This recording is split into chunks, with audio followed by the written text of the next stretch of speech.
നമ്മുടെ സ്പെഷ്യൽ വഴുതനങ്ങ കറിയാണ് കേട്ടോ. വഴുതനങ്ങ വീട്ടിലുണ്ടായ വഴുതനങ്ങയാണ്. അപ്പോൾ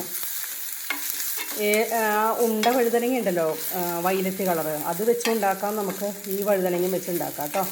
പരിഞ്ഞ് ഇതിൽ വെളിച്ചെണ്ണ, സ്വല്പം വെളിച്ചെണ്ണയ്ക്കകത്തിട്ട് ഒന്ന് ചൂടാക്കി വഴറ്റിയെടുക്കുന്നുണ്ട്. ഒന്ന് വഴന്ന് വന്ന് കഴിയുമ്പോൾ നമുക്ക് മറ്റ് കാര്യങ്ങളൊക്കെ ഇതിലെല്ലാം ചേർക്കണമെന്ന് പറഞ്ഞുതരാം കേട്ടോ. ചൂടാകട്ടെ. അത് വഴുതനങ്ങ നമ്മൾ ശരിയാക്കി വെച്ചിട്ടുണ്ട് കേട്ടോ. ഇനിയിപ്പോൾ വെളിച്ചെണ്ണയ്ക്കകത്ത് നമുക്ക് കടുകിടാം. കടുക് പൊട്ടി. നമുക്കിനി നമ്മൾ അരിഞ്ഞു വെച്ചിരിക്കുന്ന ഒരു സവാള കേട്ടോ. ഇതിനെടുത്തിരിക്കുന്നത് സവാള, അത് കാണിച്ചില്ലല്ലോ അല്ലേ. സവാള ഇതിപ്പോൾ ഇട്ടു. നമ്മൾ സവാള എടുത്തിട്ടുണ്ട്. ഒരു ചെറിയ തക്കാളി എടുത്തിട്ടുണ്ട്. വാളംപുളി പിഴിഞ്ഞത് ഇത്തിരിയുണ്ട്. ഒരു സ്പൂൺ മല്ലിപ്പൊടി, ഒരു സ്പൂൺ മുളക് പൊടി, മഞ്ഞൾപ്പൊടി, ഇത്രയും കാര്യങ്ങളാണ് വേണ്ടത് കേട്ടോ. സവാള ഒന്ന് ചെറുതായിട്ടൊന്ന് വഴറ്റിയെടുക്കാം. സവാള വാടി വരുന്നുണ്ട്.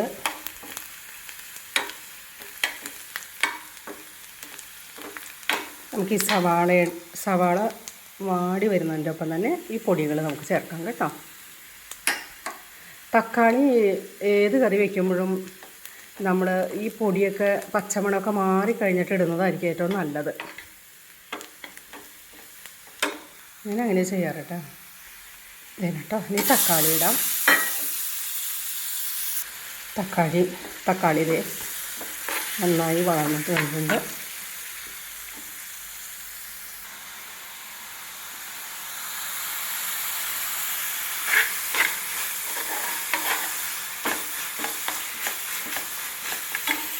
ഉപ്പ് ചേർത്ത വെള്ളം കൊണ്ടിട്ട് അത് കുറച്ച് ഒഴിക്കുവാണ്.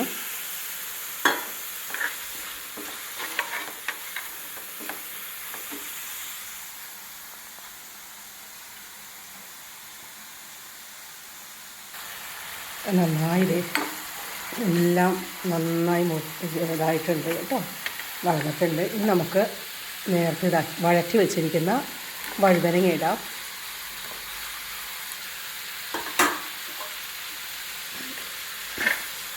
ചീനച്ചട്ടി കാണുമ്പോൾ ഒന്നും തോന്നരുത് കേട്ടോ, കാരണം നല്ല നല്ല ചീനച്ചട്ടികളുണ്ട്. എനിക്ക് ഇതാകുമ്പോൾ ഈ പിടി നീളമുള്ളത് കൊണ്ടും നല്ല ബലമുണ്ട്.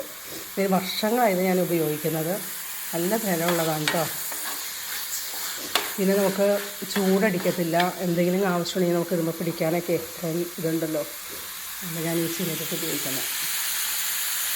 ഇതൊന്ന് കഴിഞ്ഞ് വരുമ്പോൾ നമുക്ക് വാളംപുളിയുടെ വെള്ളം ഒഴിക്കാം. ഈ കറി നല്ല ടേസ്റ്റാണ് കേട്ടോ. നമുക്ക് എനിക്ക് മറ്റ് പച്ചക്കറികളൊക്കെ നമ്മൾ തേങ്ങ അരച്ചൊക്കെ വയ്ക്കുന്നതിനേക്കാളും സൂപ്പറാണ്. ഇതിൻ്റെ അകത്ത് തേങ്ങ പോലും ചേർക്കണ്ട. തക്കാളി, പിന്നെ കുമ്പളങ്ങ, ഇതൊക്കെ ആണെങ്കിൽ നമ്മൾ തേങ്ങ അരച്ചാണല്ലോ വയ്ക്കാറ്. പക്ഷേ നമുക്ക് എളുപ്പമാണ്, ടേസ്റ്റാണ്. ഒന്ന് ഉണ്ടാക്കി നോക്കണം എല്ലാവരും കേട്ടോ. ഇനി നമുക്കത് ഇതിലേക്ക് ഇത്തിരി വാളംപുളിയുടെ വെള്ളം പിഴിഞ്ഞ് വെച്ചത് കേട്ടോ, ആവശ്യത്തിനുള്ളത് ഒഴിക്കാം.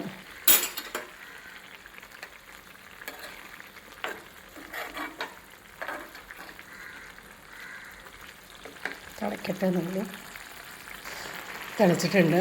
നമുക്ക് ഈ കറി ഉണ്ടെങ്കിൽ നമുക്ക് ഇത്തിരി തോരനും ഒരു മീൻ വറുത്തതോ മുട്ട പൊരിച്ചതോ ഉണ്ടെങ്കിൽ സൂപ്പറാണ്. 100 പ്രാവശ്യം വെച്ചാൽ വീണ്ടും ഉണ്ടാക്കാൻ തോന്നും കേട്ടോ. ഉപ്പും പുളിയൊക്കെ പിടിച്ച് നന്നായിട്ടുണ്ട്. ഞാനത് തീ ഓഫാക്കുവാണ്. അടുത്തൊരു വീഡിയോ ആയിട്ട് വരാം കേട്ടോ.